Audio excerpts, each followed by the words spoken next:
the HFM situation in November might be like 来吞，来吞，来吞，来吞， ఎక్కడో కొడుతుంది సీనా. 来吞，来吞， gap ఇవ్వరా, గ్యాప్ ఇవ్వు. 来吞，来吞，来吞，来吞，来吞，来吞。 ఇదేదో మద్ర స్కెచ్ లా ఉంది. అందరూ కొట్టి చంపుతారు, వీడు పెట్టి చంపేసేలా ఉన్నాడేంటి? లో గైస్ SSME 29 నుంచి ప్రియాంక చోప్రా గారి ఫస్ట్ లుక్ అయితే వచ్చేసింది. ఆ ఫస్ట్ లుక్లో హీరోయిన్ నేమ్ వచ్చేసి మందాకిని. సో ఈ ఫస్ట్ లుక్ చూసిన వెంటనే నేను ఫస్ట్ షాక్ అయ్యా. ఎందుకు షాక్ అయ్యా అంటే ఇది ఆఫ్రికన్ అడ్వెంచర్ యాక్షన్ ఫిల్మ్ కదా.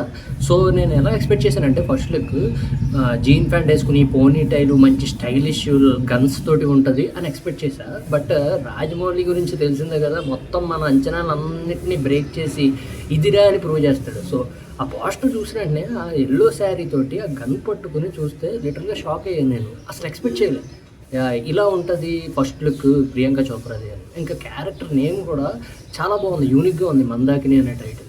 ఇంకా ఆ పోస్టర్లో డీటెయిలింగ్ చూస్తే కనుక తను గన్ ఫైరింగ్ చేసేటప్పుడు ఒక బుల్లెట్ తన బ్లడ్ తోటి ఒక బుల్లెట్ అలా తన హిప్ నుంచి వెళ్ళింది. సో డీటెయిలింగ్ చూసారా? ఎస్ఎస్ రాజమౌళి ఫిలిమ్స్లోనే కాదు ఆఖరికి ఇమేజెస్లో కూడా ఆ డీటెయిలింగ్ మెయింటైన్ చేస్తాడు. సో బ్యాక్గ్రౌండ్ కానీ పెద్ద గుహలు చాలా గట్టిగానే ప్లాన్ చేశారు, చాలా రిచ్గా ఉంది పోస్టరు. ఆ స్టాండర్డ్స్ గ్లోబల్ స్టాండర్డ్స్ని చూపిస్తుంది ఆ పోస్టర్.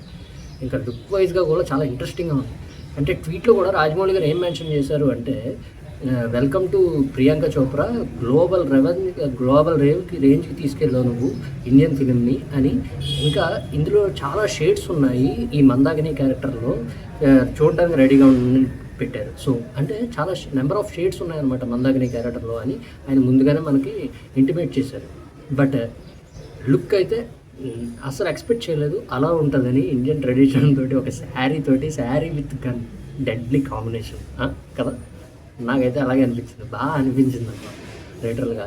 బట్ నాకు ఈ SSME 29 అప్డేట్స్ గురించి ఇలా అన్ఎక్స్పెక్టెడ్గా ఒక్కసారిగా వచ్చేస్తుంటే ఆ ఫీల్ చాలా హై ఉందబ్బా. కాకపోతే ఏంటంటే చాలా సినిమాలు ఇదేదో బాగుంది కదా, బాగా వర్కౌట్ అవుతుంది కదా, ముందుగా అప్డేట్ ఇచ్చి ఇవ్వడం కన్నా ఇలా అయితే ఇంకా ఎక్కువ రీచ్ వెళ్తుంది కదా అనుకుంటారు. సో నో అలా మటుకి చేయకండి. ఇది రాజమౌళి మహేష్ బాబు సినిమా కాబట్టి, గ్లోబ్ ట్రాటర్ మూవీ కాబట్టి ఉన్న హైప్కి నువ్వు ఏ చిన్న వెబ్సైట్లో పెట్టినా దానికి ఉన్న హైప్కి మొత్తం గ్లోబల్ రీచ్ అయిపోతుంది. సో అలా అని మిగతా మూవీస్ మాత్రం ఈ ట్రెండ్ని ఫాలో అవ్వద్దు, ఓకేనా? ఈ ట్రెండ్ ఓన్లీ గ్లోబ్ ట్రాటర్ మూవీకే, ఇంకే మూవీకి వర్కౌట్ అవ్వదు అనమాట. సో ఈ అప్డేట్స్ సునామీ అయితే ఆగేలా లేనే లేదు.